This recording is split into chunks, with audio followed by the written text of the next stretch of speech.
o evento.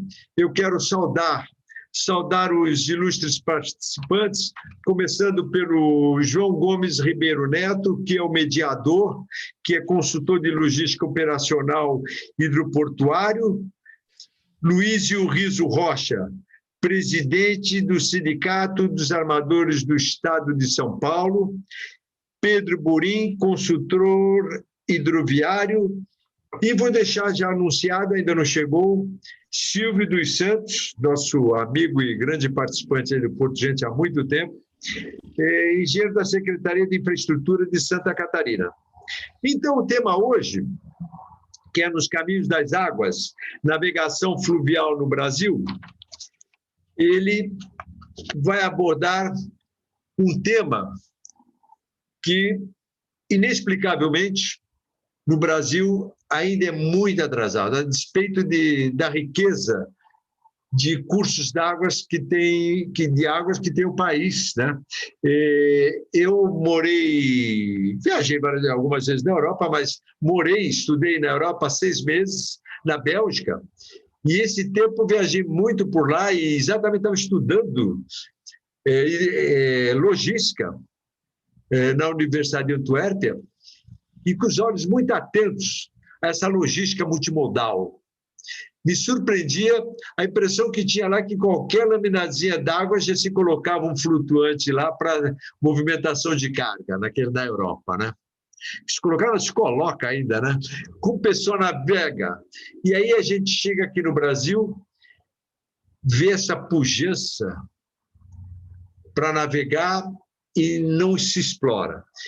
E, para fechar, eu acho muito emblemático esse meu discurso que eu volta e meia falo aqui em Santos, e o João tive a oportunidade de curtir com o João esse sonho. A Docas, ela tem uma usina hidrelétrica única no Brasil.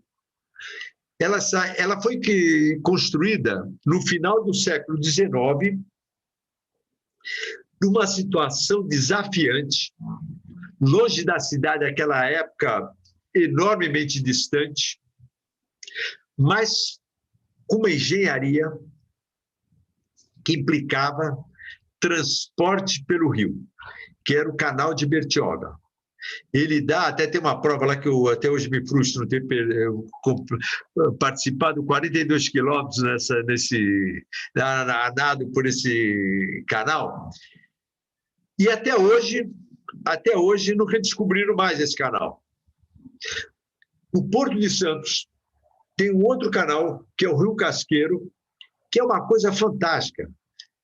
Creiam que estão se instalando estruturas logísticas ao longo da estrada de rodagem, com um belo do rio para navegar, e não acontece porque as pontes mal passa uma baleeira. E agora caiu uma delas, das 5 pontes que causam esse problema, caiu uma delas, foi lá o presidente, festivamente reinaugurou e não aumentaram 1 centímetro.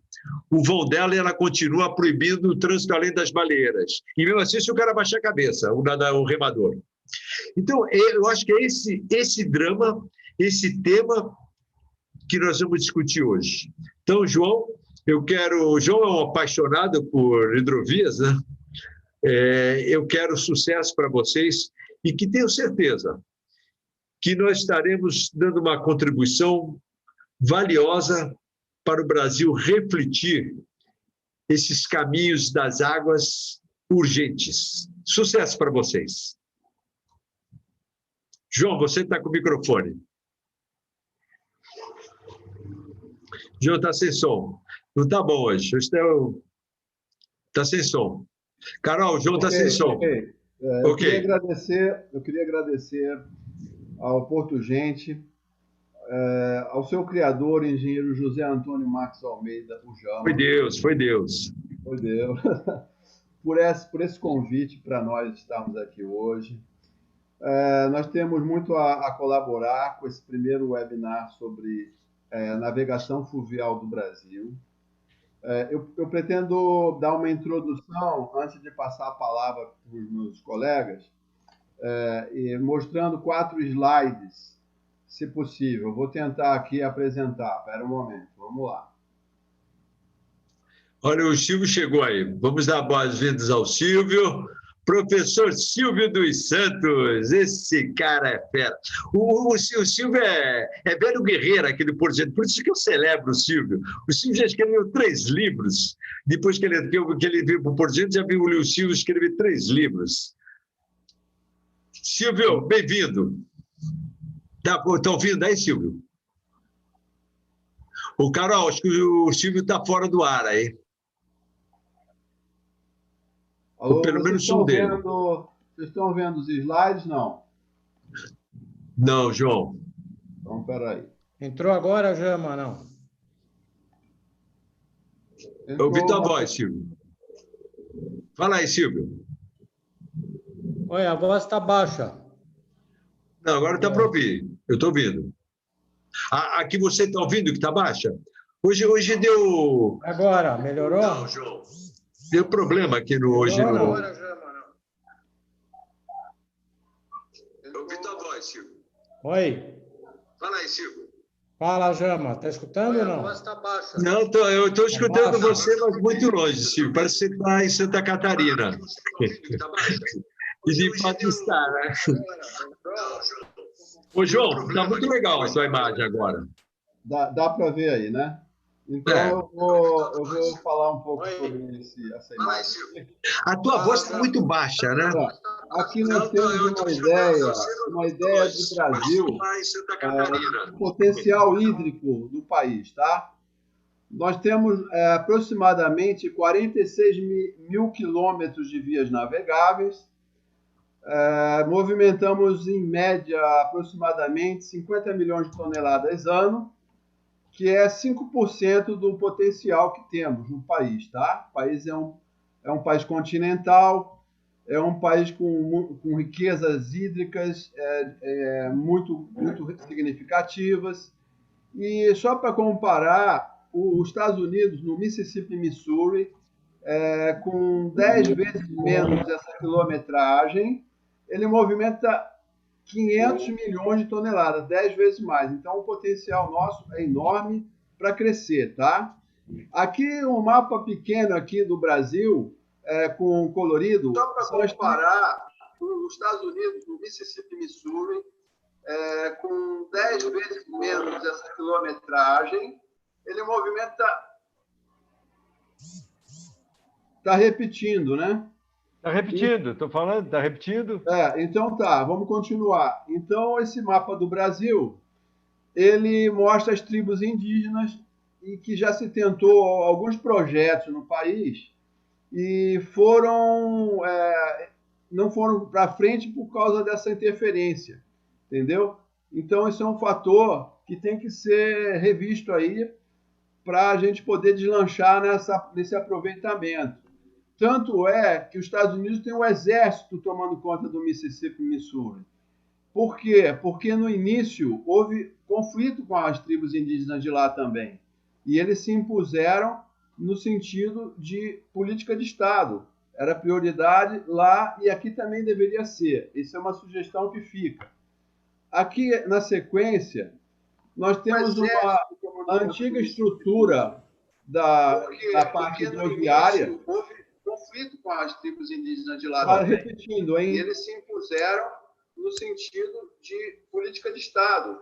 Era prioridade lá e aqui também deveria ser. Isso é uma sugestão que fica. Tá bom? Aqui, na sequência, nós temos uma antiga estrutura da parte hidroviária. Houve conflito com as tribos indígenas de lá também. Repetindo, hein? E eles se impuseram no sentido de política de Estado. Era prioridade.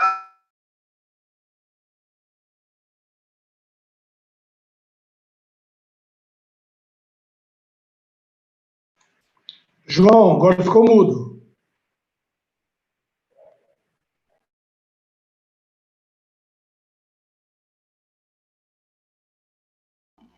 Agora está dando para ouvir? Agora ótimo, João, voltou. Então, nós temos aqui uma estrutura antiga que era a estrutura quando existia a Portobras, o Brasil dividido em bacias, né? E as administrações hidroviárias eram 8 administrações hidroviárias, cada uma com a sua bacia. Hoje, nós tivemos uma alteração há pouco tempo atrás, e que o Brasil ficou com o DENIT todo na parte de infraestrutura terrestre aquaviária, colocando, em vez de superintendente da bacia, um coordenador regional da hidrovia. Então, tudo isso são gargalos administrativos que dificultam o crescimento da navegação fluvial. Tá? Agora, dando sequência,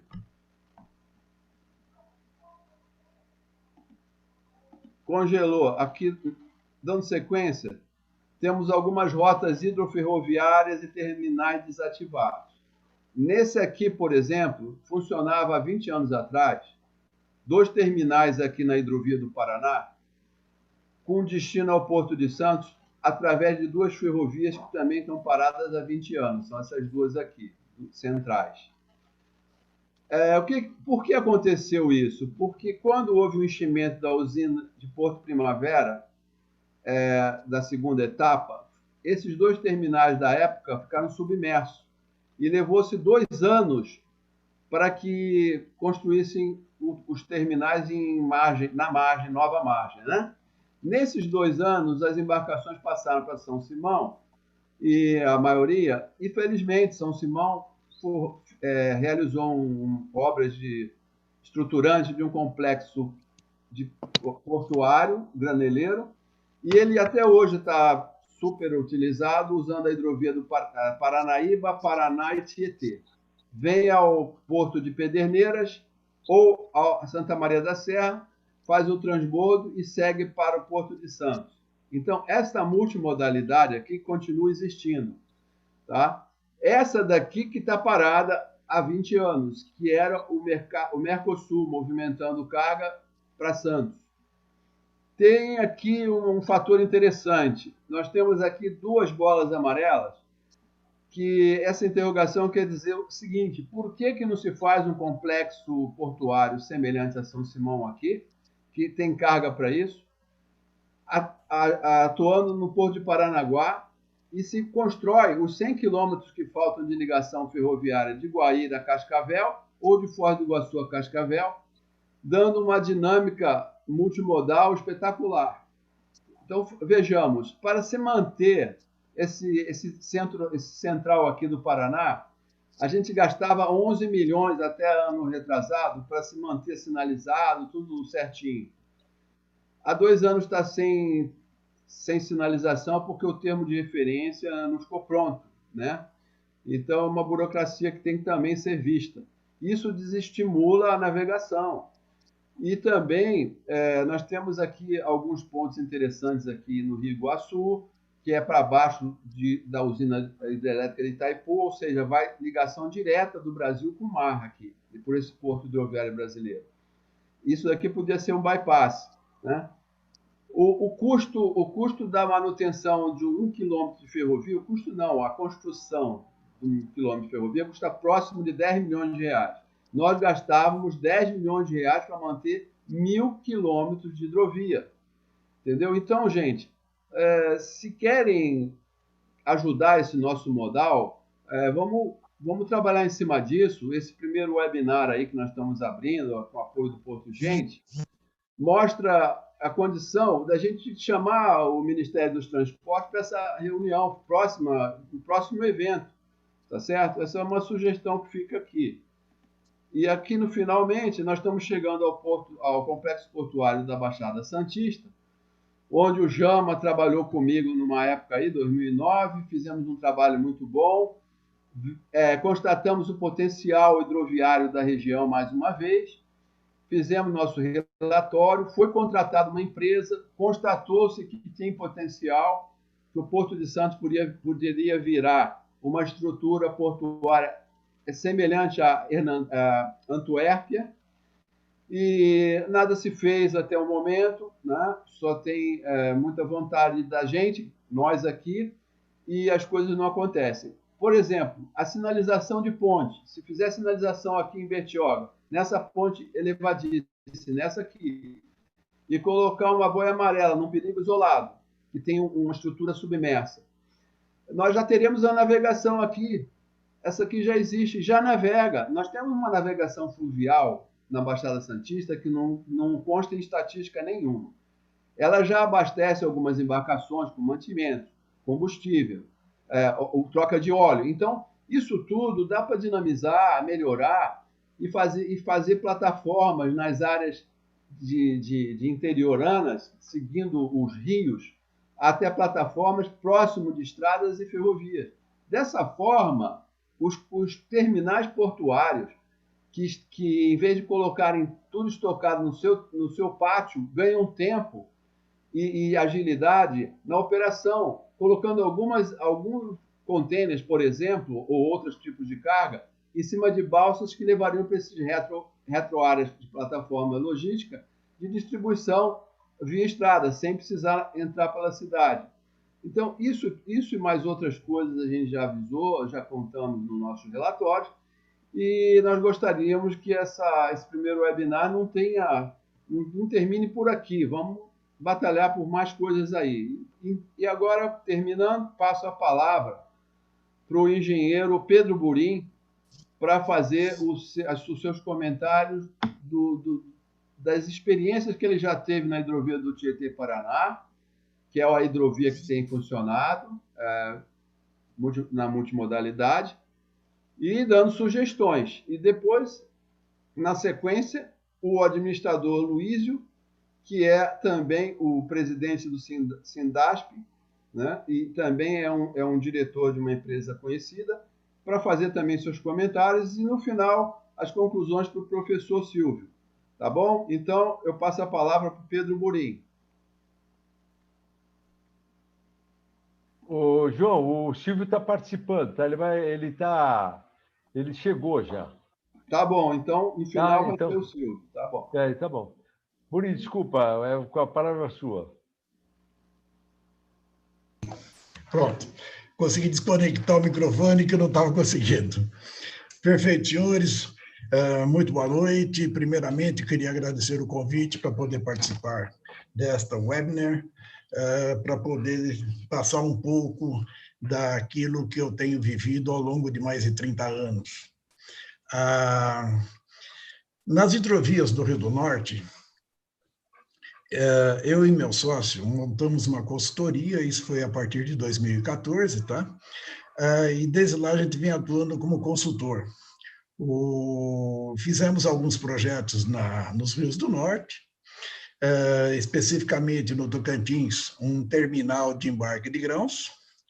No Tapajós, nós fizemos um atracador flutuante com braços articulados fixados em bases de concreto, e ele está operando no carregamento de barcaças no rio Tapajós. O rio Tapajós ele tem uma variação de nível da ordem de 8,5 metros entre o nível máximo e o nível mínimo. E esse atracador, ele funciona totalmente fixado. Pode ser na terra, ali no caso ele está em base de concreto, está um pouco para dentro da água, mas ele poderia estar ligado diretamente com bases em terra, tá?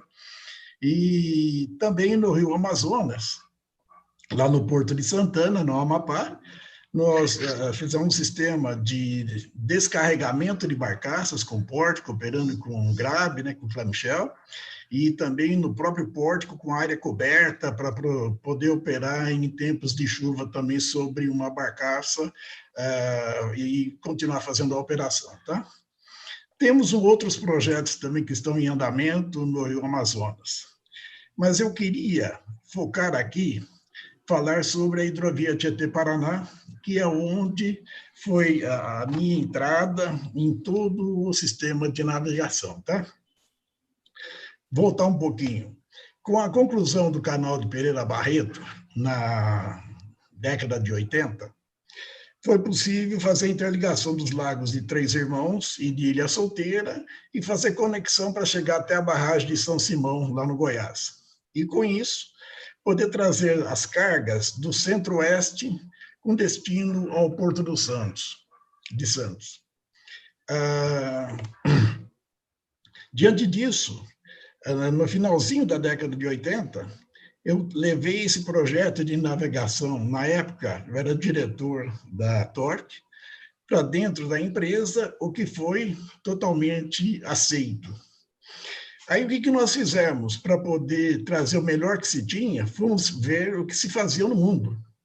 Fomos em busca da melhor tecnologia em embarcações para poder colocá-las aqui no Tietê, fazendo as adaptações necessárias. E com isso, nós trouxemos a tecnologia utilizada no Mississippi, que são embarcações com casco duplo. Para quem não é familiarizado com o casco duplo, vamos imaginar, você tem duas caixas, uma menor e uma maior, elas são interligadas estruturalmente entre elas, formando vários tanques estanques. Ou seja, a carga vai dentro da caixa menor, totalmente isolada, e quem tem contato com a água é a caixa maior. Como ela tem vários tanques estanques, se porventura você tiver um acidente, onde você venha rasgar o casco da embarcação, ou as laterais também, o que vai ocorrer? Esses tanques, como são vários, a água vai começar a adentrar o tanque, onde sofreu o rasgo. Ali dentro está cheio de ar, está contido com ar entre os dois cascos. A hora que você tiver um equilíbrio da pressão da água adentrando com a pressão que ela vai fazer sobre o ar, vai parar de entrar água. Com isso, a embarcação vai afundar um pouquinho, calar um pouco mais, porque somente naquele compartimento, então, no reflexo de toda a embarcação, o resultado é pequeno. Você não vai ter nenhum tipo de dano, nem à carga e nem ao meio ambiente, porque ela está totalmente contida dentro da caixa menor.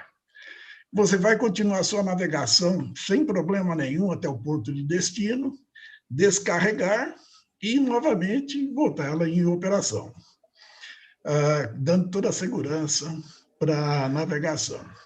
Além disso, na eclusa de Barra Bonita, ela tem um reforço, ela tem uma mísula de reforço estrutural. Então, ela teve que sofrer uma adaptação também, um chanfro no casco, para poder não travar na própria eclusa, tá? Isso para a barcaça. Para o empurrador, também tivemos que fazer as adaptações necessárias, porque na hidrovia Tietê-Paraná, na Tietê você tem um vão livre da face da água no nível máximo até a ponte de 7 metros. No Paraná são 10. Mas, então, você tem que dimensionar tudo para poder passar a navegação no Rio Tietê nesses 7 metros. E ele é insuficiente para você ter o ângulo de visada do comandante visando a frente do comboio na navegação. Então, com isso, o que nós fizemos? Colocamos uma cabine móvel levadiça hidraulicamente, ou seja, você navega com o teu ângulo de visada com toda a segurança da navegação. Ao chegar na ponte, você abaixa a cabine e o mastro de navegação, ultrapassa a ponte, levanta a cabine e continua a navegação. Eu estou contando tudo isso por causa de que você tem tecnologia, tudo para poder resolver os problemas que você pode ter numa determinada hidrovia, tá? Bom, feito isso, nós iniciamos o projeto de navegação. Na época, existia um conceito de que o comboio para navegar na hidrovia do Tietê era um comboio constituído de um empurrador e 2 barcaças, que é o que cabe dentro da eclusa. A eclusa normalmente tem em torno de 142 metros de comprimento, 12 metros de boca. E o comboio tem 11 por 139. E era isso. Mas aí, antes mesmo de iniciarmos a navegação, conseguimos com que o comboio, ao invés de ser o comboio Tietê, era um comboio chamado duplo Tietê, que era constituído de 4 barcaças e um empurrador. Aí você chegava na eclusa, fazia 2 eclusagens para fazer a passagem do próprio comboio. Tá? Com isso, iniciamos a navegação com um comboio constituído de 6.000 toneladas de carga transportada. Na época, era um gigante, porque o maior caminhão que se dispunha à época era um caminhão de 25 toneladas. E o maior trem era de 1.500 toneladas por viagem. Você imagina, comparado com um comboio de 6.000, o tamanho que era a concorrência entre os modais. Mas hoje, você vê, aquele caminhão que transportava 25 toneladas, ele está rodando nas nossas rodovias com 54 toneladas, mais de 100% de aumento de capacidade. E o trem, que era de 1.500, hoje está com 7.200 toneladas, quase 5 vezes mais do que era na época. Ou seja, o comboio de 6.000 toneladas, que ele permanece até hoje na hidrovia, ele é competitivo, porque todo mundo tem conhecimento que o transporte por água ele é muito mais barato do que os demais modais. Mas nós não podemos perder a competitividade da nossa hidrovia. Claro que você melhorando, aumentando a capacidade do comboio, minimiza ainda mais seus custos, onde isso vai ser um benefício para todo mundo, em termos de ganhos, utilizando o modal hidroviário. Tá? Em 2004, eu fiz um teste, embarquei junto com o comandante do comando do 8º Distrito, da Capitania dos Portos, desculpa, e também com o IPT, onde ele instrumentalizou todo o comboio, o empurrador, para poder fazer todos os testes necessários. Nós simplesmente pegamos com o que estava sendo executado com o comboio de 4 barcaças, adicionamos 2 barcaças a mais, e aumentamos a capacidade de 4 para 6 barcaças. Esse teste foi realizado num percurso de 340 quilômetros, que foi saindo de Araçatuba, comboio vazio, indo até São Simão, no Goiás, carregado e voltado ao porto de Araçatuba. Em todo o percurso, com o comboio vazio e depois com ele carregado, foram feitos os testes de aceleração, desaceleração, parada do comboio, manobrabilidade, tanto comboio cheio, comboio vazio, e também nas condições de formação do comboio, de 3 barcaças lado a lado, seria chamado 3x2, e 2 filas de 3 barcaças, para testar em todas as maneiras possíveis de navegação com o próprio comboio. E o que teve sucesso, o teste foi realmente sem problema nenhum. A única coisa que diminuiu a velocidade do comboio por causa da potência dos motores utilizados para 4 barcaças e em relação a 6 barcaças. Mas o restante foi todo ele satisfatoriamente atendido. O empurrador ele não é azimotal, mas ele era dotado de lemes de flanco, o que te dá uma excelente condição também de manobrabilidade. Tá? Bom, isso foi em 2004, ou seja, há 16 anos atrás. Aí, e hoje, se você quiser fazer essa navegação, é possível, não tem problema nenhum. Só que tem um detalhe, de Araçatuba para frente, ele não é permitido. E você não tem como quebrar um comboio na operação. Você fazer metade do percurso lá com 6 barcaças e depois você continuar com 4 barcaças. Essa quebra do comboio, ela mata economicamente a operação. É melhor você continuar navegando apenas com 4 barcaças. Aí fica o nosso grande desafio de poder fazer a navegação ao longo de todo o percurso da hidrovia. O que eu proponho aqui, veja bem, como é que você faz a entrada do comboio na eclusa? Você tem um comboio formado com 139 metros de comprimento, o empurrador está lá atrás, as barcaças na frente, ele tem 11 metros de boca e a eclusa tem 12 metros por 142. Como é que você entra? Com um comboio numa velocidade extremamente baixa. Você adentra, você vai levar lá, tipo, 7, 8 minutos para adentrar na câmara da eclusa. Mas não te impede de você fazer a operação. E você opera com toda a segurança desde que a hidrovia se iniciou, até hoje. É exatamente isso que eu estou propondo para a gente mudar um pouco o paradigma de passagem nas pontes. Por que não fazer esse mesmo processo nas pontes? Ou seja, você vê, você tem 11 metros de boca do comboio adentrando em 12 metros, uma folga de 50 centímetros de cada lado da barcaça em relação à parede da eclusa. Nas pontes, todas elas são dotadas de defensas.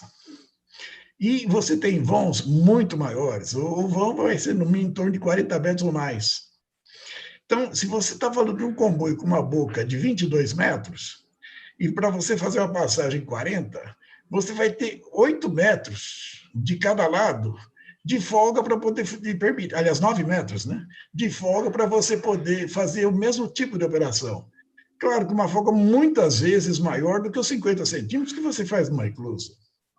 Agora você vai falar, mas que segurança vai ter? É muito fácil. É só você dotar um sistema de monitoramento em tempo real do comboio, passando nas eclusas, está com todas as informações de velocidade de vento, de sentido do vento, de condições climáticas, neblina, não, embora o comboio, o empurrador é dotado também de radar, também para poder fazer navegação sem visibilidade. Enfim, dar condições técnicas para viabilizar esse sistema. Que isso, veja bem, com investimento extremamente baixo e com normatização, a gente vai conseguir dar um incremento na nossa hidrovia em 50% a mais na capacidade do comboio, que traz um benefício muito grande de competitividade no sistema, melhorando ainda mais as condições de valores de transporte. Tá? Então, é exatamente isso que eu gostaria de utilizar esse canal para propor aqui às nossas autoridades, ao governador João Dória, que eu sei que ele tem a hidrovia também, ele é um grande apreciador, de apreço à hidrovia, a Capitania dos Portos, para a gente poder montar aí um time e trabalhar exatamente nessa normatização de passagem, também no que for necessário de instrumentalização, para poder permitir, porque isso vai ser investimento muito baixo, e poder permitir que se navegue aí uma ampliação aí em 50% na capacidade do comboio. Todos sabemos que o transporte por hidrovia, ele é o transporte que ele é o mais seguro, o índice de acidentes ele é extremamente baixo, ele é ambientalmente o que menos afeta o meio ambiente e é economicamente o melhor. Os custos são muito melhores o transporte do que em relação aos demais modais. Esse é o meu apelo. Okay. Legal. Muito obrigado, Pedro. Parabéns. Obrigado. Eu gostaria de passar a palavra para o Luísio Riso. Por gentileza, Luísio. O microfone. Bem, João, muito obrigado pelo convite. Eu sou presidente do Sindasp, né? Trabalho na empresa ADM do Brasil, e Sardic, já há 24 anos. Eu sou coordenador dos transbordos da hidrovia Tietê-Paraná, tá? Eu vou apresentar um pouquinho a hidrovia Tietê-Paraná, eu creio que todos conhecem, mas para a gente poder relembrar alguns detalhes, tá? A hidrovia Tietê-Paraná, hoje, já temos 2.400 quilômetros de vias navegáveis, né? 800 quilômetros dentro de São Paulo, conecta 6 dos maiores estados produtores de grãos, sendo Goiás, Mato Grosso do Sul, Minas Gerais, São Paulo e Paraná. Temos no sistema com 8 eclusas de transposição de embarcações, né? Contando o Rio Tietê e também o Rio Paraná, total de 8 eclusas. Temos pontes com ampliação de vãos, navegação e proteção de pilares, algumas acabadas, algumas inacabadas, né? O canal Pereira Barreto, já foi dito também pelos nossos colegas aí, né? Onde liga o tramo sul ao tramo norte, né? Temos terminais com estrutura para permitir a intermodalidade, né? Que é o hidro, ferro e rodo. E em 2019, a gente movimentou em torno de 8 milhões de toneladas, tá? Bem, fazendo um pequeno comparativo entre os modais, um comboio, né, da Hidrovia Tietê-Paraná, com 4 chatos e um empurrador, transportamos a capacidade de 6 mil toneladas em torno. Enquanto um trem com 86 vagões, né, de 70 toneladas, né, para puxar o que a gente puxa com apenas 2 motores também e 4 chatas. E seria 172 carretas, né, para poder, que a gente usa hoje para a gente escoar um comboio de soja e milho, que é na nossa unidade. Bem, as vantagens, né, as maiores vantagens, eficiência energética, capacidade de concentração de cargas, né, a vida útil da infraestrutura, a vida útil de equipamentos e veículos, menor consumo de combustível, emissão de poluentes, né, congestionamento de tráfego, custo de infraestrutura, acidentes, né, número de acidentes, custos operacionais, impacto ambiental e emissão de ruídos. Então, a gente vê que a gente tem muitas vantagens pela hidrovia, né, principalmente aqui na nossa Tietê-Paraná, ok? Também não vivemos apenas de coisas bonitas, né? Nós também temos nossos problemas na hidrovia Tietê-Paraná, que a gente vem apelando bastante às nossas autoridades federais, estaduais, né? E nós temos algumas obras inacabadas, obras paradas aí que ao longo do tempo já aconteceu várias vezes, iniciando e parando, né? Eu vou citar apenas as obras mais importantes que temos hoje no Tietê-Paraná para voltar à nossa confiabilidade. Infelizmente, hoje, a Hidrovia Tietê-Paraná perdeu um pouco a confiança dos empresários, né? Devido a gente estar aí prometendo e obras parando, né? Temos a obra de Havaiandava, que é sempre nossa briga constante. Foi uma obra que começou e acabou parando aí com apenas 20% de obra concluída.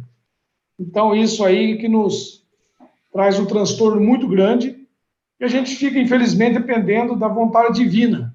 Choveu, navegamos. Deu uma seca, paramos novamente, como todos lembram. 2014, 2015, amargamos uma paralisação de 20 meses, né? Com a demissão de pessoas em massa, empresas aí tendo um prejuízo enorme. Eu falo muito que as empresas de navegação só suportou esses 20 meses parados, são empresas grandes no mercado, que empresas pequenas não aguentariam ficar 20 meses parado com todo esse custo, né, no nosso dia a dia aí. Então, essa obra de Havaiandava, João e nossos colegas estão nos ouvindo, é uma obra que está saindo do papel, o DH está muito empenhado nisso. Eu falo muito com o pessoal do DH, com o Reis, nosso diretor lá do departamento. Então, eu sempre falo muito para ele que essa obra de Havaiandava, ela tem que andar. E pelo que a gente está percebendo, agora em outubro, novembro, deve sair uma licitação na praça para continuar essa obra. Começando agora, final de 2020, que estamos, e para finalizar em 2023. Tá? Temos várias outras obras importantes, sim. Algumas pontes que têm um vão totalmente pronto, que eu creio que até na apresentação do João a gente viu um vão muito largo lá, com esse comboio passando ali. A gente tem a SP-333, que liga ali a região de Borborema a Cafelândia, o pessoal deve conhecer. E essa ponte ali, pra vocês terem uma ideia, já faz 5 anos que está parado. O vão está pronto, porém não tem as defensas, não tem as proteções de pilares. Então tem um vão lá de 180 metros pronto, não podemos passar nele, passamos por um vão de 40, que é muito mais arriscado, né? Que é uma obra de menos de 20 milhões de para poder finalizar ela. Está no plano DH, para iniciar agora em 2021 novamente e terminar em 2022. Então, essa obra também, eu estou dando apenas um exemplo de obras que paradas há mais de 5 anos, 6 anos, com alguns problemas que poderiam ser mais fáceis de resolver. Outra coisa também que nos chama bastante atenção, que temos que trabalhar fortemente nisso, por todo lugar que a gente for, a gente tem que estar batendo muito nisso, é os atracadouros de espera, começando por Bariri. Hoje, Bariri está a 3 horas do terminal de Pederneiras, 2h30. Então, é uma inclusa que as embarcações chegam de grandes números ali. Temos as embarcações que vão para São Simão e temos também as embarcações que puxam cana na região. Então, ali tem, dependendo do dia, a gente fica até 15 a 20 horas aguardando uma cruzagem. Isso mata um tempo da hidrovia, tira de nós grande parte do que ele poderia estar rendendo, poderia estar viajando, né? Então, a gente acaba aqui matando nessa inclusa de Bariri. E esse projeto de atracadouro de espera de Bariri está sendo levado para todas as inclusas próximas, né? Bariri, Ibitinga, Promissão, Havaiandava, e é uma obra de em torno de 45 a 50 milhões cada obra dessa. É uma obra que está no radar do DH, porém está totalmente ainda trabalhando para poder buscar recursos, né? Tanto o governo federal quanto o governo estadual. Tá certo? E também temos ali o IMB, que faz muitos anos que vem trabalhando ali, o pessoal vem batendo, vem tentando buscar o assoreamento daquele rio, daquela região ali. Então, ali também é uma área que nós temos ali, que está parada, eu creio que mais de 4 ou 5 anos ali, aquela região, devido também ao assoreamento do rio. Né? O que a gente fala muito também sobre a hidrovia Tietê-Paraná, que a gente pede muito a DOH, o DH vem nos ouvindo bastante hoje, quando for iniciar alguma obra, chamar nós, os armadores, para poder opinar. A gente não quer fiscalizar, a gente quer opinar qual é o melhor momento e qual a melhor obra seria para nós. Ouvir os comandantes, como a gente teve reunião agora, um mês passado, sobre a obra de Havaiandava. A gente fez várias reuniões para definir o traçado. Aí o DENIT veio querendo mudar o traçado. Nos reunimos, chamamos os comandantes, são as pessoas que estão no dia a dia, e mostrou os riscos, né, para poder melhorar o que poderia ser de melhor ali. E acabaram nos ouvindo. Isso é muito importante para nós. Tá? Então, pessoal, a hidrovia Tietê-Paraná tem que buscar novamente a nossa confiabilidade. Esse é o nosso tema hoje. Buscar a confiabilidade para que os investidores voltem a investir em hidrovia Tietê-Paraná. Só pegando um pouquinho, João, da sua apresentação, se me permitir, quando você falou lá a usina de Porto Primavera, eu tive a felicidade de trabalhar naquela região por muitos anos e puxamos muita coisa na época lá. E hoje, infelizmente, estamos aí parados. A gente tínhamos 2 terminais lá, temos um ainda hoje e estamos parados há 15 anos lá praticamente. Tá? Então, a gente tem que trabalhar muito forte o Tramo Sul também. É isso aí que eu tenho para falar, pessoal. Muito obrigado, João. Legal. Muito bom. Silvio. João, está ouvindo aí, João? Bom? Tive um problema no notebook, estou aqui no celular. Então. Olha, hoje eu vou te falar um negócio. Acho que foi o Mar que ficou enciumado, arrumou um barraco aqui, era a voz atrás do cara falando, repetiu o que tinha falado há 5 minutos atrás. Olha, foi muito engraçado aqui. Mas, olha, ninguém perdeu o leme, viu? Tá bom, então. Superando as barragens, foi uma maravilha. Parabéns. Mas eu escutei todos os participantes aí, ó. Acompanhei tudo, né? Tá, então, boa noite para vocês, né? Então, agradecer o Jama, né? Essa oportunidade, né? E eu vou procurar fazer uma abordagem mais abrangente, né? Sair um pouco do Tietê-Paraná e falar um pouco do Brasil. Então, eu gostaria de fazer um retrospecto, né? A navegação fluvial sempre foi importante, né? Até que os chineses, já no século VI, eles já estavam construindo o Grande Canal, né? De 2.500 quilômetros. Então, os chineses partiram antes, né? A Europa, de 1.300 a 1.800, começou a fazer toda a sua estrutura, né? de navegação, né? E o Adam Smith, já em 1776, ele já fazia alguns cálculos logísticos, né? Em que ele comparava uma carroça de 4 toneladas com uma embarcação pluvial de 20, e ele via que as vantagens eram imensas, né? E essa facilidade de navegação, ele fazia uma comparação de Londres até Edimburgo, né?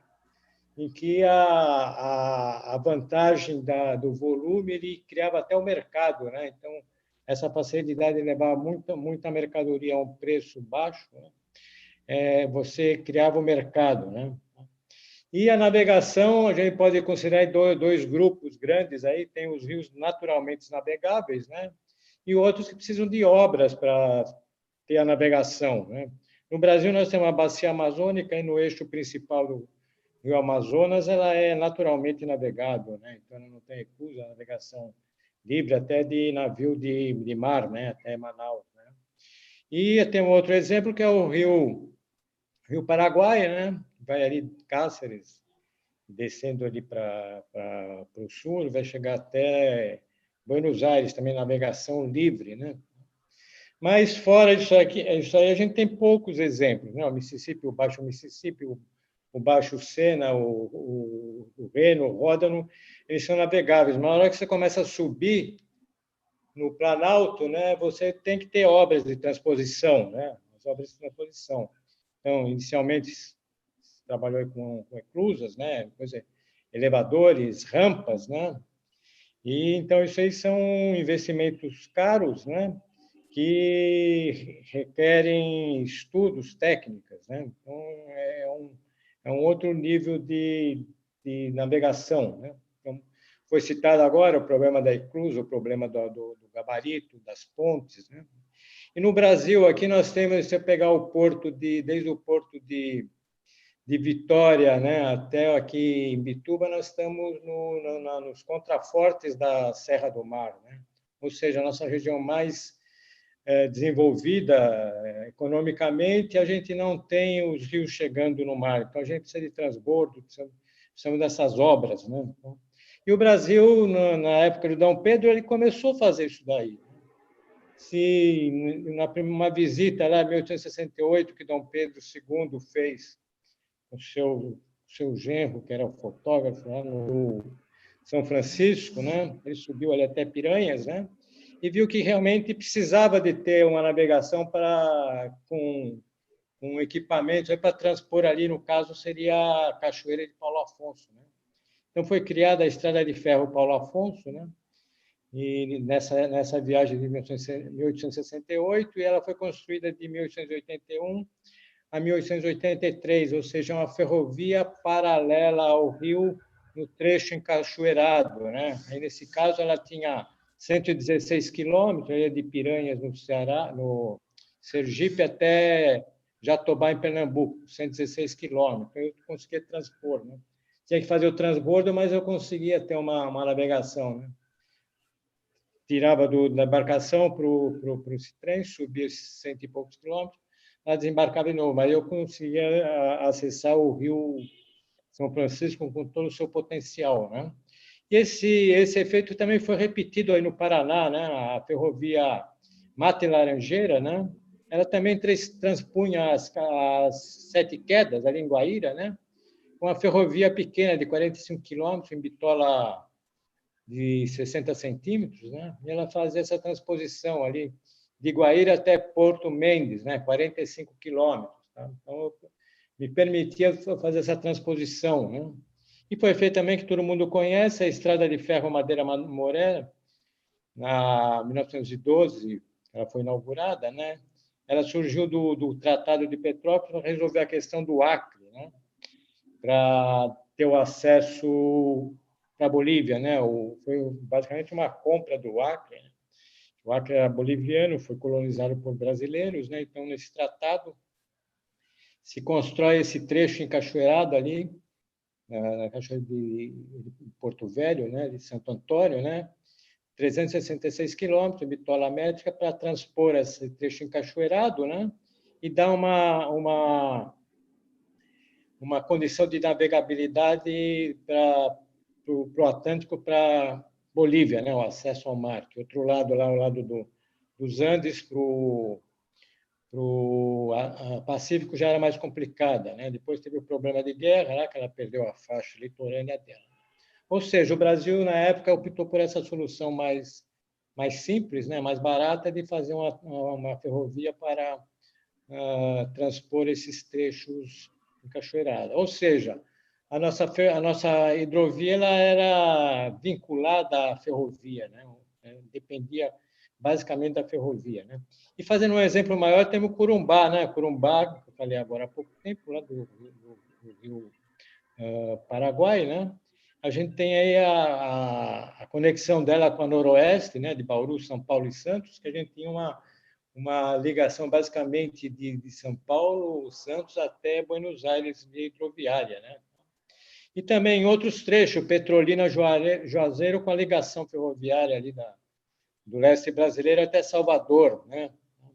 Pirapora, a ligação até Corinto, pegando a central do Brasil, né? E temos, no caso, o Panorama, na antiga Paulista, no Rio Paraná, ligando aí a toda a malha paulista, Presidente Epitácio também, pela Sorocabana, chegando a toda a malha paulista, né? Então, basicamente, a gente tinha então, um sistema hidroviário articulado com nossas ferrovias.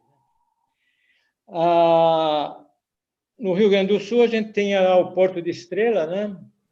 Ligado a todo o sistema hidroviário gaúcho, né? É bom relatar que as únicas barragens eclusas construídas para navegação foi no Rio Grande do Sul, tá? Que aqui em São Paulo, basicamente, foi a construção das hidroelétricas, né? Na década de 40, final de 40, 50, com o professor Lucas Nogueira Garcês, e inauguradas aí, basicamente, em 1980, quando completou todo o sistema, né? Já no governo Montoro, com Pederneira, possibilitando, então, o transbordo da hidrovia para a ferrovia para atingir aqui a região de São Paulo, eventualmente Santos. Como eu falei inicialmente, a gente não tem um acesso direto ao mar, né? Tá? E, infelizmente, as outras hidroelétricas, né, no Paraná e Itaipu, não tem eclusa, né? As hidroelétricas do Paranapanema, Rio Grande, Rio Parnaíba também não tem, né?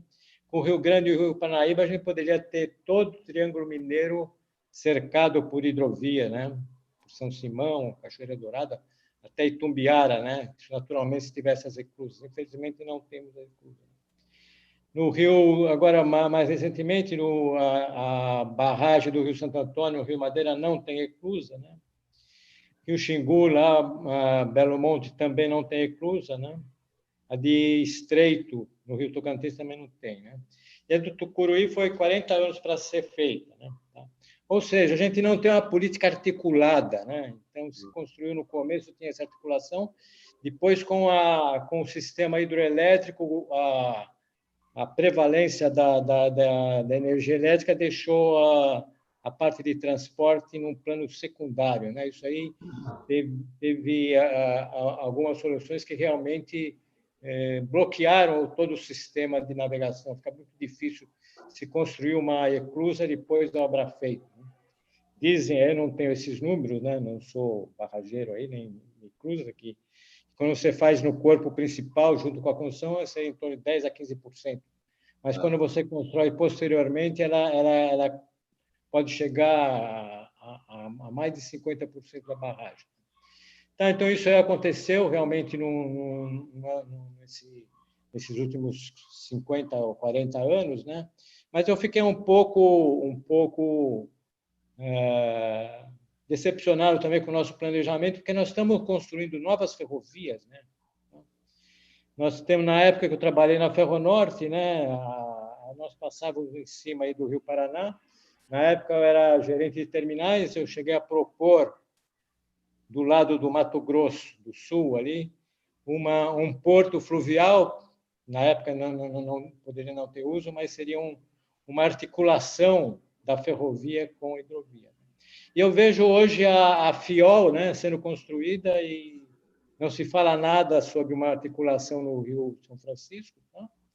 E, incrivelmente, a Transnordestina, né, nunca falou do Rio São Francisco, né? Inclusive lá o canal de irrigação, que realmente não é navegável, né, que passa em Salgueiro junto às obras da Transnordestina, né, fica a apenas 67 quilômetros, tá, do Rio São Francisco, né, pela BR-316. Tá? E não se fala nada dessa obra, né? Seria 67 quilômetros. Em 1.500, que tem a Transnordestina, que eu conectaria o Rio São Francisco, que também ele não consegue descer para o mar, né? Por causa de todo o complexo ali das barragens construídas, né? Mas eu teria uma boa solução pegando a Transnordestina para Suape e Pecém. Isso não se fala. Eu trabalhei aqui na época do Labtrans, no Plano Nacional de Logística Portuária, e nós propusemos, né, em todos os cruzamentos de ferrovias com as hidrovias, a gente estava propondo terminais. Né? Inclusive, eu propunha essa ligação com a Transnordestina. Né? Mas o Labtrans ele fazia os estudos, né? Isso aí ia para a Secretaria de Portos, lá eles que definiam o que ia ser feito. Então, infelizmente, ficou só nos nossos arquivos, não saiu nada. Ou seja, eu vejo assim com uma certa dificuldade aí a ferrovia abandonou esses trechos importantes, né? Então a hidrovia acaba ficando estrangulada, né, com essas ações importantes que está havendo, mas ela não consegue dar um salto maior, provavelmente para pegar uma navegação no São Francisco, mesmo no Paraná, né? A gente realmente pecou por isso. Eu não sei se ainda existe a possibilidade de se recuperar esse tempo, mas eu fico um pouco decepcionado com o nosso planejamento de transporte. Então, seria isso que eu teria para falar. Né? Muito obrigado, professor Silvio. Parabéns pela apresentação. Realmente, a gente não tem uma política de Estado voltada para a hidrovia. O lobby hidroviário ele é muito fraco, comparado com a rodovia e agora com a ferrovia. Nós já verificamos os valores que se precisa para manter alguns trechos navegáveis, são muito poucos, perto dos bilhões e bilhões que vão gastar nas ferrovias agora, 110 bilhões, né, que anunciaram, quando a gente precisaria de 10 milhões de reais, assim, nem se fala em bilhão. Né? Então, é por isso que eu agradeço ao Porto Gente por essa iniciativa, porque eu acho que esse webinar vai ser o primeiro de muitos.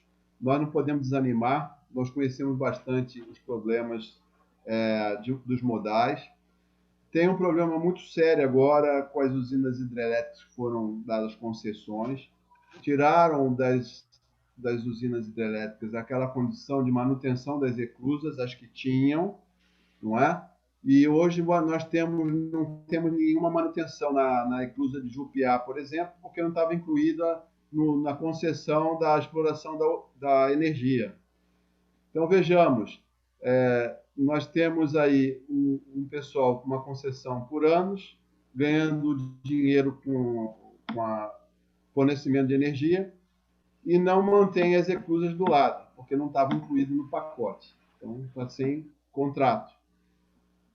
Dessa forma, não tem como navegar. Então, o governo tem que consertar isso, o governo federal. E, antigamente, a CESP, que gerava energia, ela tinha por obrigação também manter as reclusagens, porque nós não podemos interromper a navegação. São absurdos. E eu espero que esse novo governo, que já tem mais de um ano, volte os olhos para o setor hidroviário e dê apoio. Nós aqui estamos à disposição para mostrar o que pode ser feito. Né? Essas obras no Tietê, o governo federal já ajudou bastante o Tietê, não é porque ele é uma hidrovia estadual, mas ele vem de uma hidrovia federal. Então, ele tem essa condição de conseguir recursos do governo federal também. Então, vamos lutar por isso. E eu deixo a palavra aberta para todos, para comentarem. Eu só queria dar uma complementada, então, falando em política de integração de transporte, né? Eu fiz os meus estudos na França, né? E lá no Ofício Nacional de Navegação, e lá eu visitei lá o Ródano, né? Que era... O Sena já estava praticamente pronto, né? Então, na década de 80, e o Ródano ainda tinha muitas obras de remanejamento, né? E o francês tem lá termos que eles usam na navegação, eles falam, ele fosse moer, né? É preciso se olhar, né? Então, o que eles faziam? Quando havia aquele remanejamento em áreas fluviais, né? Aqueles grandes terraplenos, né? Eles davam incentivo para levar a indústria para lá, né? Então, tem várias usinas aí de automóveis, né? De montadoras de automóveis, né? Que são instaladas na margem do rio, né? Então, ela já recebe os insumos, pode mesmo exportar. Eu cheguei no meu livro que eu passei para vocês, ele tem na barcaça cegonha para levar veículos 0 quilômetro, né? E você tem ali várias termoelétricas também na beira do rio, né? Então, é uma política que sai do transporte e vai para a indústria, né? Então, incentivando a indústria para ela ficar ali do lado. Isso aí acontece também na Inglaterra, não, perdão, na Alemanha, né? No Rio Reno, né? Ou seja, a gente precisa, são obras a longo prazo, a gente tem que pegar um viés para trazer o empresário para ele ficar nessa região ribeirinha, né? A Ródia também, lá chama também ela tem indústrias nas margens da navegação.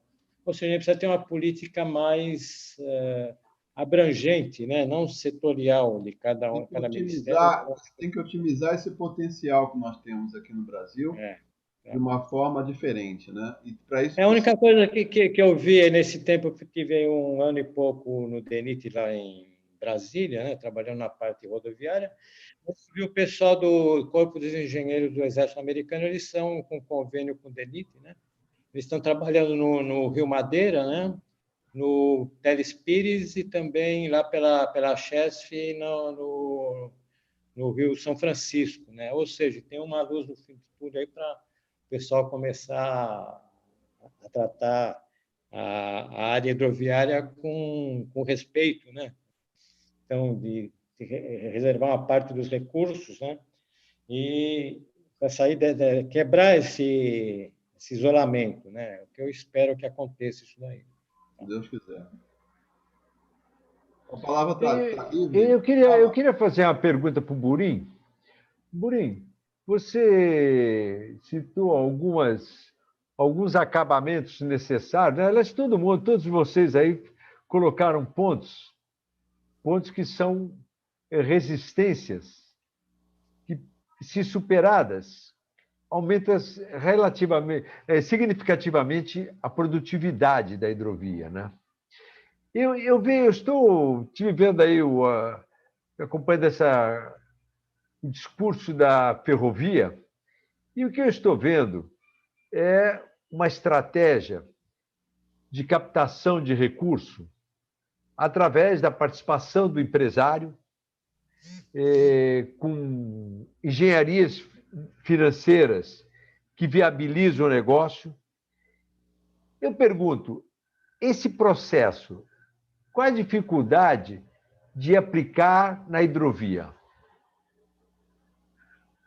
Olha, veja bem, na hidrovia, você não tem necessidade de construir estrada, não tem necessidade de construir pontes, você tem uma via e você utiliza sem haver necessidade desses investimentos. Ela está pronta. Veja bem, nós temos que quebrar um paradigma, o seguinte: quando você tem um rio, você vai fazer uma navegação. O rio, quer dizer, não tem barragem, não tem nada, você vai poder navegar do jeito que você quiser, porque não tem um barramento. Quando você vem com uma barragem e barra o rio, você obrigatoriamente, é constitucional, é o direito de ir e vir. Você tem que criar um sistema de transposição para você não barrar um direito de passagem. essa mentalidade que tem que ser praticada, é lei, é constitucional. Como é que você vai chegar no rio, colocar uma barragem, assim como temos vários rios nossos aí, pô, que vai lá, monta uma barragem e impede o direito de passagem? Então, são problemas que eu acho que a gente tem que fazer a própria lei definir isso. Porque senão fica ali um jogo que só um está ganhando. Mesma coisa, quando se parou a navegação em 2014, priorizando a energia. Na realidade, veja bem, você tem os usos múltiplos das águas. Eles têm que ser respeitados. Se um uso vai ser beneficiado em detrimento do outro, ele tem que arcar com os prejuízos do outro. Como é que você chega para todo um sistema de transporte, das empresas de transporte, das empresas que se utilizam desse modal numa logística muito mais barata? Você vai lá, interrompe e dá uma banana para todo mundo? Só o setor elétrico ganhou dinheiro? Existe a lei, só que não é cumprida, né? Exatamente, esse é o problema, tem que se fazer cumprir a lei. O sujeito vai construir uma barragem, não tem problema nenhum, constrói a barragem, mas você vai praticar todos os recursos para poder não impedir o direito de ir e vir. Porque hoje a justificativa sempre é a falta de verba, né? Mas aí é que está, meu amigo. Se você vai construir uma barragem, você vai gerar recursos para isso. Você Não, mas vai eu digo ter assim, os receita problemas disso. atuais, os problemas já implantados. Como superá-los? Como tirar essas resistências logísticas? Então, veja bem, isso que eu propus, inclusive, no que eu estava falando, que, veja, se você tem um sistema que você pratica para entrar nas reclusas com um comboio que tem 11 metros de boca, num espaço de 12 metros, como é que você faz isso? Você adentra sem problema nenhum, uma operação guiada, tá? Com o comboio guiado, e você faz a passagem. Se vai levar mais tempo, vai. Por que você não pode adotar esse sistema para ultrapassar as pontes? Você nem precisa ampliar vão de ponte, não precisa gastar esses investimentos, basta você fazer uma operação segura, normatizada, fiscalizada, instrumentalizada, e você operando 24 horas por dia, investimento extremamente baixo, e você pode fazer as transposições, a passagem pela ponte, não vou falar nem navegação pela ponte, mas fazer uma passagem pela ponte. Hoje é a capitania que impede isso? É? Hoje é a capitania que impede essa navegação? Não, veja bem, foram conceitos que foram criados até hoje e que não foi superado. É isso que eu estou propondo, para que se crie uma comissão. Vamos lá, vamos fazer teste, vamos monitorar, vamos fazer as coisas acontecerem. Se você entra na inclusa com meio metro de folga, por que você não pode passar o comboio com 9 metros de folga de cada lado? É uma pergunta que eu faço. Por que impedir isso? Certo. Não. Viu, João? O problema da hidrovia é cultural. Muitos anos já vem vindo essa luta de se tentar melhorar a quantidade de balsas ou de barcaças, e uma hora é a segurança da navegação por causa das pontes, outra hora é o desmembramento, outra hora é a falta de manutenção na eclusa, enfim, isso tudo tem que ser ajustado. Se ajustar isso, acredito que vai melhorar 100%. Não tenha dúvida, João Gomes. O que eu acho que a gente não pode simplesmente ditar uma determinada regra e não ir lá e analisar e ver, praticar, fazer os testes com toda a segurança. Ninguém quer fazer nada que não seja dentro da segurança, tá? Você tem hoje um sistema de monitoramento integral, um sistema de vigilância do próprio comandante, o tempo real para você poder passar na ponte, a velocidade que vai estar o comboio, as condições de vento, direção do vento, visibilidade, se tem tem neblina. o aviso aos navegantes que ajuda nisso também. Não, mas veja bem, os avisos aos navegantes, eles são avisos que são expelidos até semanalmente e tal, ou até, dependendo de situações, até diário. Mas o que eu me refiro é você fazer um monitoramento em tempo real, dotado nas pontes. É tão fácil de se fazer isso, é custo baixíssimo. É verdade. É isso que eu estou propondo, de pegar, criar-se um grupo e vamos trabalhar em cima disso. É investimento baixíssimo e poder liberar um comboio com aumento de 50%. Eu queria deixar uma observação importante aí. Pedro, Oi. só deixa eu pôr uma. Dá licença, João. Ô, Pedro, eu vejo o seguinte, tá? Como operador, tá? Tá. Nossas pontes hoje no Tietê, a gente sabe que tem a ponte de Pederneiras, já tem a ponte da ferrovia ali, perto dos terminais ali, são pontes já com vãos de 180 metros, se me falha a memória. Algumas outras pontes, você está falando de a gente passar com um comboio 9 metros para cada lado, o que eu vejo hoje, Luísio, como operador de navegação nosso aqui. Essas pontes nossas, infelizmente, Pedro, se porventura a gente entrar numa ponte dessa e dar uma encostada no pilar desse, a ponte vem abaixo. Elas não estão preparadas para ser navegável. Os rios serem navegáveis. A verdade é essa. Eu sei que as pontes, elas são uma estrutura isostática, ou seja, você tem um tabuleiro apoiando em cima do pilar. Se você entortar o pilar, você derruba o tabuleiro. Então, tem uma lei...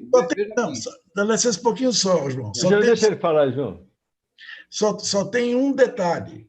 Elas são dotadas de proteção dos pilares. Por isso que eu me refiro, diminui velocidade e fazer uma passagem pela ponte protegido pelas proteções. Se as proteções precisam até ser maiores ou coisa parecida, são outros 500, mas você faz com ela totalmente em velocidade extremamente baixa, dentro da possibilidade das proteções. Porque, veja bem, até uma vez eu cheguei até a levantar esse sistema, foi dito, por que eu não poderia passar com 4 barcaças num vão da ponte que tinha proteção dos pilares? A resposta que me foi dada é porque as proteções dos pilares aguentavam o choque de 2 barcaças. Aí eu questionei, a que velocidade? Por quê? O choque, ele vai ser velocidade vezes massa. Então, se ela está dimensionada para receber o choque de 2 barcaças, tem que saber a velocidade. Se você dividir proporcionalmente, você vai poder dobrar o tamanho do comboio para passar. Quer dizer, então, são todos esses questionamentos que a gente precisa levar em consideração para poder melhorar a nossa competitividade aí da hidrovia. Sem dúvida nenhuma, Luiz, eu concordo contigo que eu acho que o conceito de construção das pontes ali estão errados, que elas não deveriam ser isostáticas, porque você apoia o tabuleiro em cima do pilar, ele não é amarrado ali estruturalmente, tá? Então, se você bater o tabuleiro, se ele dá uma deslocada lá em cima, você pode fazer o tabuleiro descer. Mas você faz isso com as proteções dos pilares. E por isso que eu falo, você cria um sistema de vigilância de passagem pelas pontes. Então, você vai ter que se aproximar ali das pontes, o comandante ele vai estar sendo monitorado. A X velocidade, quer dizer, é normatizar, pura e simplesmente. E é com isso que eu acho que a gente, com investimento extremamente baixo, a gente vai poder liberar um comboio de 6 barcaças. Não precisa nem gastar em obras de ampliação de vão, por exemplo, dependendo da situação. Mas, do jeito que está a hidrovia, eu acho que a gente tem condição de poder já praticar esse comboio imediatamente. Tá certo. Mas a cultura, infelizmente, aquela cultura hidroviária que tinha no passado, hoje no DENIT, no setor aquaviário, é uma estrutura nova. E o DENIT ele vem de um perfil de terrestre, tá? Mesmo que seja de transporte. Precisa mudar a mentalidade do DENIT, que está com essa posição hoje de tocar as hidrovias também, Ou então, como foi provisório quando a gente saiu da Portobras e que tinha um departamento de vias navegáveis direto nas bases, se pensar num outro departamento e formar essa juventude, conhecendo isso tudo que a gente está conversando aqui, porque as estruturas guias debaixo de pontes, elas não precisam, de jeito nenhum, nem podem encostar nos pilares, elas têm que ficar afastadas. Então, você tem uma estrutura guia, não precisa ser só debaixo do pilar, ela pode vir vindo. Não é? Uma estrutura até submersa. Então, você entra ali com o aparelho, sabendo que lado vai. Se tem vento, não pode ir. Se está bom, vai. Então, tudo isso a gente sabe, né? Só que eles não sabem. Então, para evitar um problema maior, eles falam não. Então, não é mais fácil. Então, é isso que a gente tem que mudar, essa mentalidade, que dá para fazer, dá para ter indústria ao longo do Rio Paraná, indústrias afastadas, 100 metros, 200 metros da margem da mata ciliar, tudo certinho. Dá para fazer, entendeu? Agora, você tem sabe, 400 quilômetros de margem, 400 quilômetros de margem, de um lado e de outro, por exemplo, em trechos que dariam para se fazer um polder, maior plantação de arroz do mundo, na hidrovia do Paraná, o outro uma indústria de peças de avião. Enfim, tudo isso tem que ser industrializado, estudado, e aí sim a hidrovia vai ser uma hidrovia rica, a navegação vai ser fluente. Quer dizer, então, e outra coisa, navegação não leva de porta a porta, gente. É preciso que o Ministério da Infraestrutura dê apoio para nós hidroviários. Então, tem que ter essas linhas secundárias ferroviárias, tem que voltar a funcionar. Tem os entroncamentos ferroviários em São Paulo, que tem que voltar a funcionar, como pulmões, reguladores de grãos ou de matéria acabada para exportação. Então, tudo isso é uma infinidade de negócios que dá para ser feito, mas precisa ter alguém para estudar isso aí lá, não é? Então, o papel da EPL, por exemplo, poderia ser começar a estudar esse tipo de vias secundárias que estão utilizadas hoje por algum motivo que a gente já sabe qual é. É isso que eu queria deixar registrado aqui e agradecer a vocês todos aqui. Não, agradecer, eu quero perguntar. João, Eu quero perguntar João. para o Riso e depois para o Silvio. Eu tenho Tá. duas perguntas a fazer aqui. Pois não. Oi. Quem está falando? O Riso. Oi, pois não. O Silvio falou. Jama, você não está aparecendo. Quem está gritando aí? Eu estou falando que você não está aparecendo na tela para mim, nem para nós. Ah, eu estou aparecendo. Aqui está ligada a minha câmera. Agora eu desliguei. Agora eu estou. Alô, Carol, o que houve aí? Oi. Eu estou te vendo. Está vendo aí? Todo mundo João, estamos vendo. João, se me permitir... Riso, eu quero fazer uma... Riso, deixa eu perguntar uma para ti. Desculpa. Eu quero falar para ti. Porque é o seguinte, você fez umas colocações aqui, você fez a colocação seguinte, que você, que empresário, o investidor está perdendo a confiança de investir no Tietê-Paraná. Eu vejo o Silvio, depois eu quero voltar a fazer outra pergunta para o Silvio. O Silvio fez as colocações a respeito das hidrovias na Europa. Bom, a Europa, antes do Brasil nascer, já andavam navegando lá por rios, né? Quer dizer, tem uma cultura hidroviária que realmente tem muitas lições a dar para a gente. E aí, por que eu quero dirigir para você? Por você ser presidente de um sindicato, né?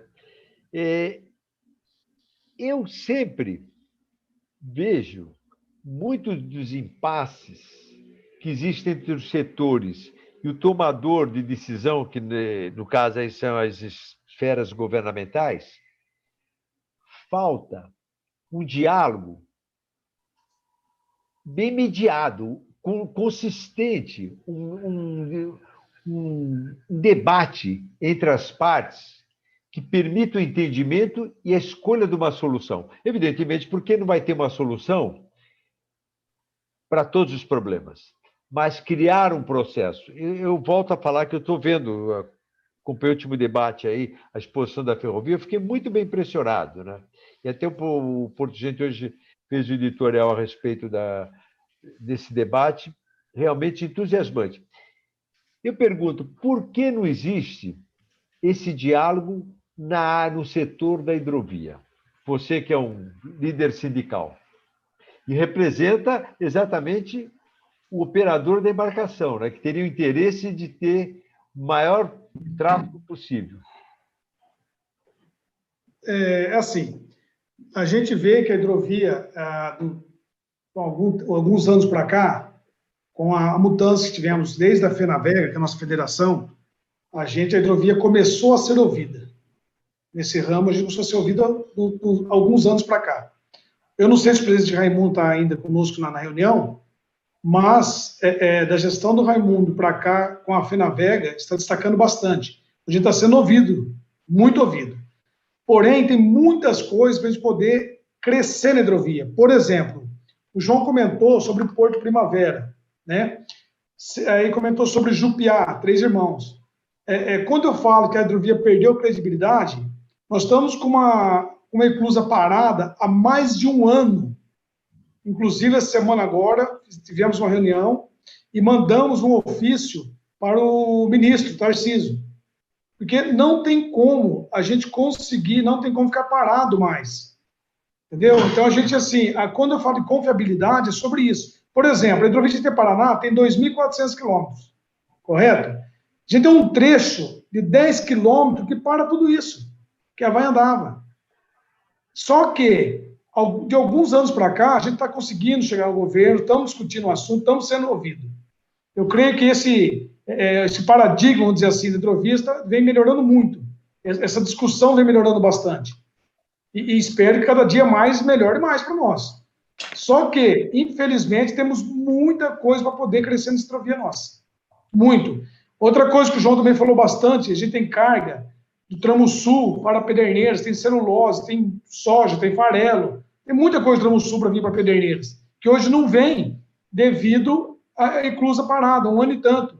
Que empresa que constrói um terminal de milhões, né, que já tem um terminal construído, muitos de vocês devem conhecer lá em Três Lagoas, e está parado pela manutenção de R$200 mil. Um ano e meio parado. Que foi aquela que o João citou também novamente, que as hidrelétricas foram passadas para empresas particulares e esqueceram das manutenções das eclusas. Isso é um absurdo. Só que agora, com essa nova gestão que está vindo aí do DENIT, a gente está falando bastante, estamos falando muito com eles. E eu creio que isso, em curto prazo, vai ser melhorado. Tá? Outro potencial que nós temos em hidrovia de Paraná, que até a gente não falou ainda, João, é o turismo. Turismo, Barra Bonita, Epitácio, no longo do Rio Tietê, tem várias pousadas, várias praias, para ser também desfrutado isso aí também. O turismo, a gente tem que trabalhar fortemente o turismo em hidrovia de Paraná. Tá, pessoal? É isso aí que eu tinha para colocar. Eu quero agora perguntar para o Silvio, complementando isso, fechando esses dois comentários feitos aqui, porque o Silvio ele participa muito em projetos governamentais, estudos de planos nacionais, e o Silvio tem essa visão que ele passou tempo... Bom, o Silvio tem livros sobre isso, né? O Silvio passou tempos lá analisando, como ele comentou aí, as hidrovias europeias, quer dizer, tem muita experiência. Eu sinto que esse momento é um momento muito oportuno de organizar o debate. Porque, veja, esse webinar, por exemplo, esse webinar aqui que está acontecendo, ele é apenas o começo do caminho. Porque o Porto Gente, ele é 360 graus, ele tem um jornalismo muito forte, ele tem a abordagem de vários prismas. O conselho editorial do Porto Gente são mais de 90... vai entrando quem tiver valor, né? Hoje tem 95 pessoas do nível de vocês lá. Inclusive, o Silvio faz parte desse conselho editorial. Então, o que eu quero colocar? Essa experiência do Silvio agora, para ele fazer o fecho do que falou o Burim e que falou o Riso. Silvio, qual a contribuição que esses projetos que existem de hidrovias, porque uma coisa é ter projetos, né? Uma fábrica de projetos, e outra é fazer com que o projeto se torne obra e se torne em estrutura ativa. Silvio, o que você responde sobre isso?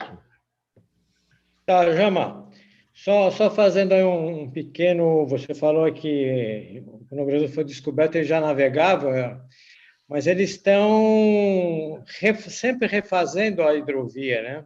Que na época aí de 1800 e pouco, o gabarito Freycinet era de 40 toneladas, né? Você tinha lá a largura de 5 metros com 38 de comprimento da embarcação por 1,5 metro a 2 de profundidade, né? Isso aí pegava até 400 toneladas, né? Mas essa 400 toneladas hoje ela já não é um valor que dê muito retorno, né? É pouca carga, né? Então, hoje lá os comboios lá estão trabalhando com comboio, ou mesmo os automotores lá de 2.000, 2.500, 3.000 toneladas, 3.000 toneladas, né? Com comboios também, né? Ou seja, apesar de ter 500 anos, eles estão remodelando, né? Todo o sistema, né? E eles sofrem também. Imagina lá que a Europa hoje não quer nem carvão e nem minério, né? Então as hidrovias estão tendo que se repaginar, né? Não tem mais carvão porque não tem mais termoelétrica, né? Porque ela polui muito, tem algumas remanescentes, né? Minério de ferro não transporta mais, porque o aço é fabricado fora, no Brasil, aí tem várias empresas aí, francesas e alemãs, produzindo fora da Europa. Ou seja, então a hidrovia tem que se reestruturar e tem que se modernizar, né? Isso aqui tem que ser levado para o Brasil também, né? Que a nossa hidrovia ela é ligada à ferrovia, né? Aqui para o sul, sudeste, aí o centro-oeste, ela necessita da ferrovia. E como foi dito aí, a gente tem que retomar esses ramais que foram abandonados, né? Então, abandonados. Se imaginar aí na short lines, né? Vamos supor, a concessionária não quer essas linhas pequenas, né? Vão passar para um pequeno empresário aí trabalhando na short line, então ele vai atender essa demanda hidroviária, né? E se pensar que não imaginar, a gente está imaginando, a gente sofre aqui em Santa Catarina, a gente tem pequenos fluxos de alto valor agregado, né? E hoje no Brasil só se viabiliza grandes fluxos a grande distância, né? Então a FIOL tem que ser assim, a Ferro Norte foi assim, as novas ferrovias projetadas para o Centro-Oeste aí 10, 15, 20 milhões, né? Mas não é assim, a gente trabalhando no dia a dia, você instala ali uma indústria, depois um outro terminal, né? Uma produção agrícola que pode também embarcar ali. Então, isso aí que é a somatória de todos esses movimentos que vai dar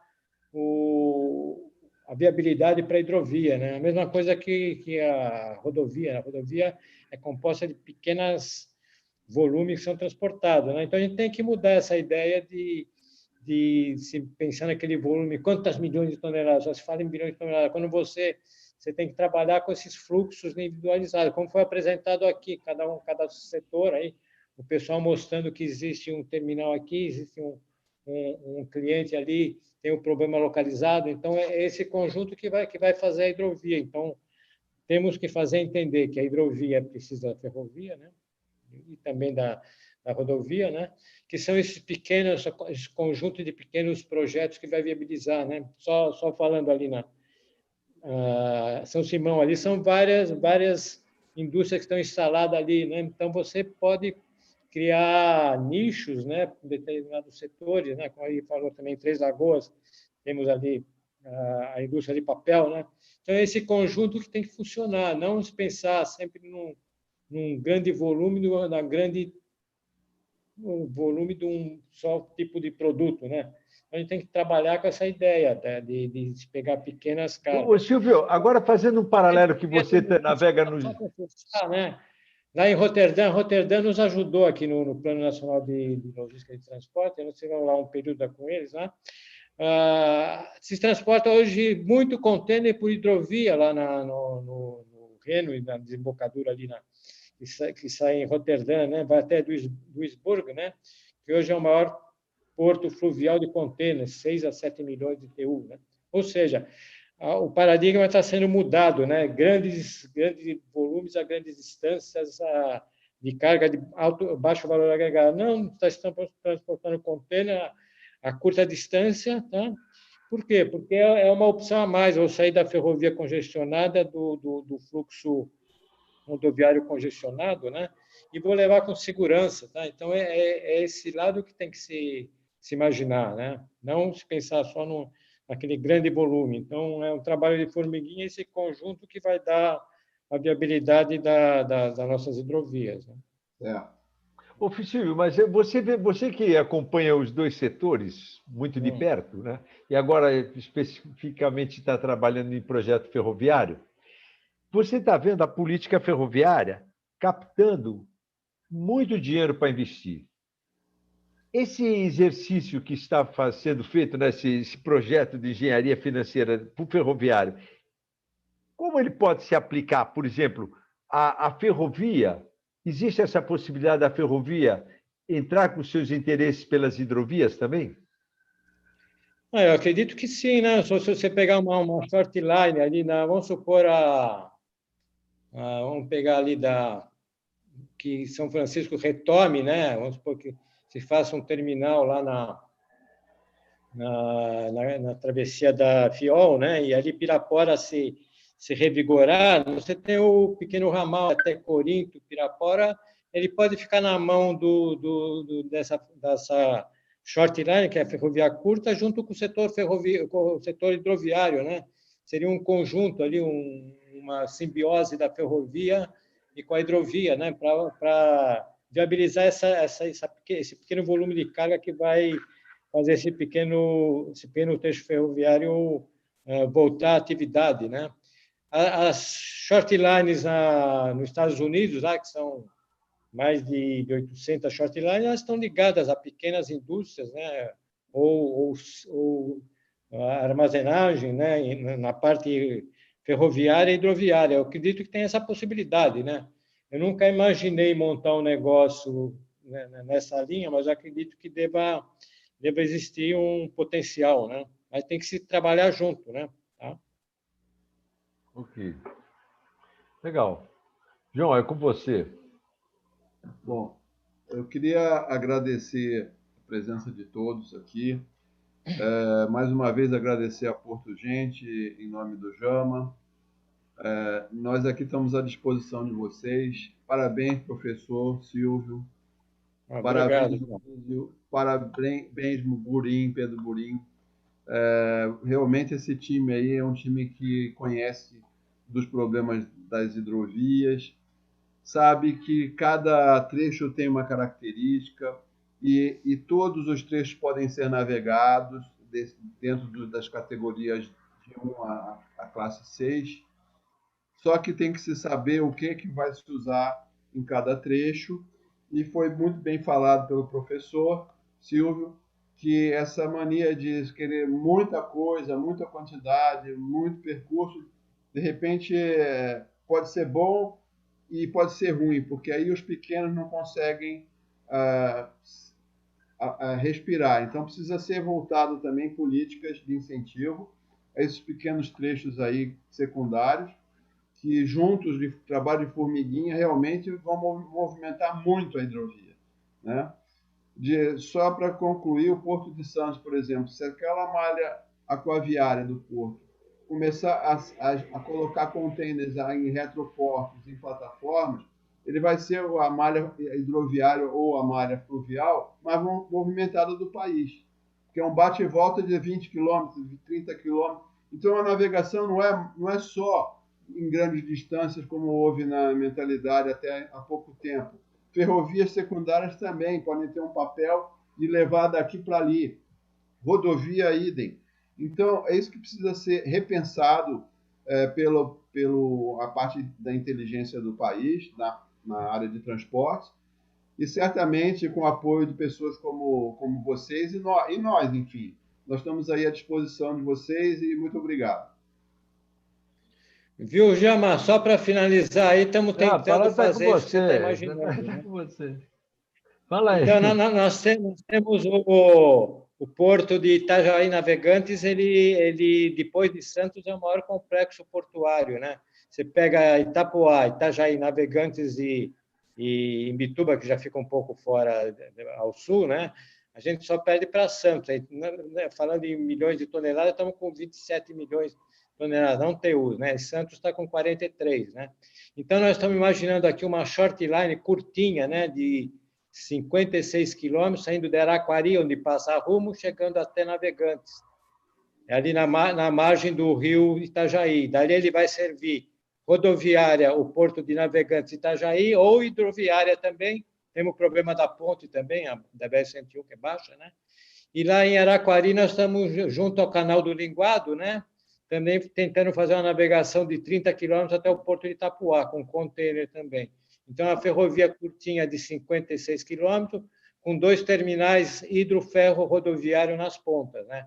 Aí vamos tentar viabilizar isso aí. O BID vai ajudar a gente a montar o esquema, né? E o secretário imagina que ele consegue montar essa equação, né? Aí tem os problemas institucionais, né? Que a Rumo é a concessionária, né? A concessão ferroviária é federal, né? Então, nós estamos costurando lá com o DENIT, com o Ministério da Infraestrutura, para ver se a gente tem essa oportunidade de se fazer alguma coisa, né? Em 85, nós perdemos uma ferrovia de 800 quilômetros, porque a rede ferroviária federal não quis passar para o Estado, né? A ferrovia lá do Contestado, né? Que vai ali de Mafra até Porto União, depois até Marcelino Ramos, no Rio Grande do Sul, né? Na época, na ferrovia que estava perfeita, né? Perfeita. E eles não passaram para o Estado porque ia ser concessionada, né? E, na época, a gente tinha um esquema de fazer esses terminais, já casado com o Porto, é uma ferrovia antiga, demorava muito, mas já fazia o terminal alfandegado e já chegava direto para o embarque, para a programação de navio, né? E perdemos isso aí, a ferrovia foi abandonada, né? Perdemos aí 800 quilômetros de ferrovia. Hoje não passa nada, já jogaram asfalto em cima dos trilhos, não tem mais trilho, os túneis já caíram, os aterros foram embora, então é uma tristeza que aconteceu, né? Tá? Então, a gente quer ver se resgata esse primeiro trecho aí para mostrar o exemplo. Em Santa Catarina, todo mundo acha, não, vocês não precisam de nada, são ricos, tem tudo, mas não é, o problema é sério, aqui é tudo no caminhão, as rodovias congestionadas, muito acidente, né? E a nossa carga está cada vez menor no contexto ferroviário, né? A Rumo hoje está melhorando, né? Está nos ajudando, mas a ARL abandonou, né? O gráfico aí que a velocidade cai de 50 para 15 km por hora. Por que ela cai? Porque não tem manutenção, né? Então, para não descarrilar, ele vai devagar, né? Então, isso acontece. Então, nós mostramos isso aí, então tem que ter manutenção. Mas não vou dar manutenção porque não tem carga. Eu tenho que renovar a concessão. Então, são vários aspectos que vão envolvendo, né? A gente acredita com a Rumo é da área de energia, de carga mesmo, que a gente vai conseguir reverter isso aí. Ela vai ser nossa parceira aí de se criar essa linha curta com 2 terminais e se montar um modelo diferente, tá? Uma ferrovia curta, com 2 terminais, atendendo o segundo polo de contêiner do Brasil, né? Então, vamos ver se, em termos de tonelagem, ela é alta, mas você não, vamos por esse trecho curtinho, não dá para comparar com os milhões de toneladas do Centro-Oeste, né? Mas a gente quer ver se viabiliza isso aí. Se der certo, eu te aviso aí, tá bom? Tá bom, então.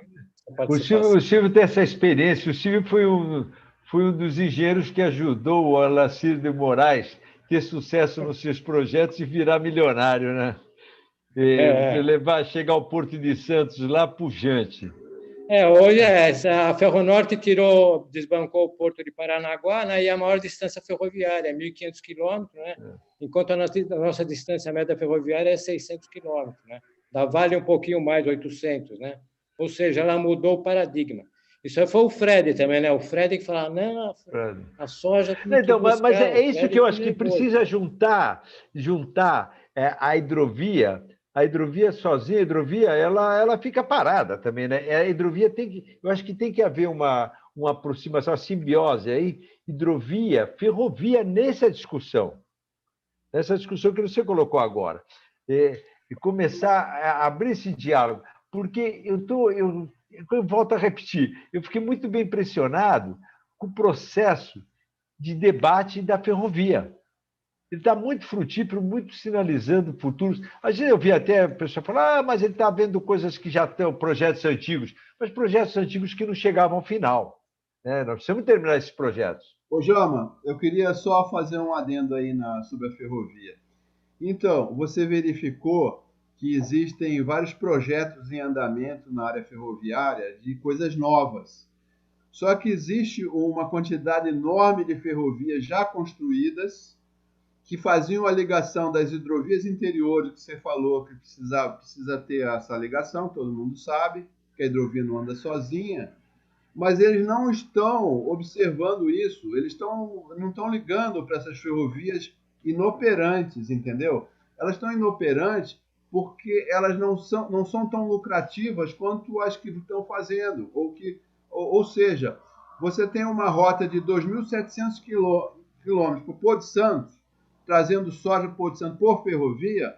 Você já imaginou quanto que o dono da frota ou o concessionário não ganha de frete? Tá? Ganha um mundo de dinheiro.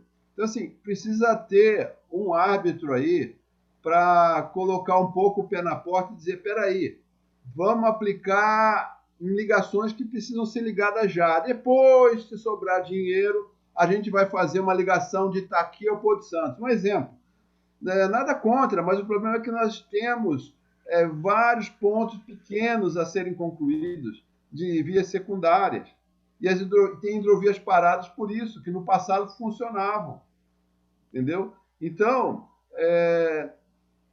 a ferrovia é muito bom. O dono do mercado, vamos dizer, o dono da carga, adora um transporte seguro, que vá de origem a destino, numa ponta só. Só que, o que acontece com as hidrovias? Elas são como se fosse uma caixa d'água. Quando ela está transbordando, tem a carga para a hidrovia. Então, já existe um tipo de carga para a hidrovia. Só que pode existir muito mais.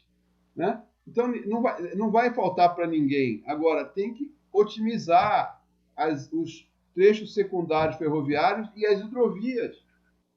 Antigamente, na filosofia técnica de engenharia, você não podia ter dois modais em paralelo, justamente porque você impedia a multimodalidade. Entendeu? Então, assim, quer fazer? Bem, mas usa também o modal com a via secundária. Então, assim, muito bacana o que estão fazendo com as ferrovias, mas é muito dinheiro envolvido. E a gente precisa de muito pouco. É isso que eu queria deixar esse recado aqui. Então vamos nessa. Bom, minha gente, olha, foi muito legal esse encontro. E agora, esse encontro, como eu falei aqui, João, esse encontro aqui, ele é o começo da caminhada. Né? Agora, o jornalismo português entra em ação. Nós vamos abrir esse debate. Vamos ao MINFRA com esse debate. Vamos ao MINFRA com esse debate. As pessoas envolvidas precisam falar e ser ouvidas. Né? E isso é onde que vai se achar a solução, que nesse debate é que a gente vai perceber quais são as coisas e ações necessárias. Porque todo mundo quer que dê certo. Isso é um fato. Todo mundo, seja lá depois, quer que dê certo.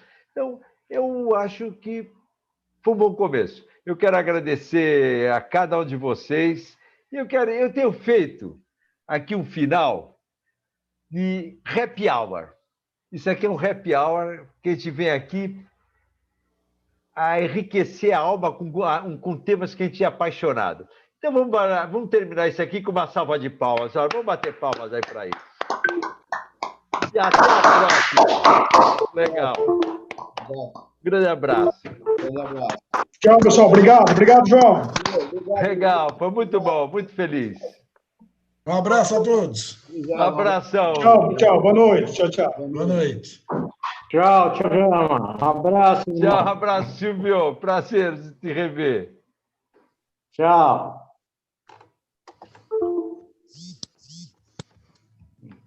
Isso aqui, como é que fecha isso aí? Isso aí é... Aqui, ó.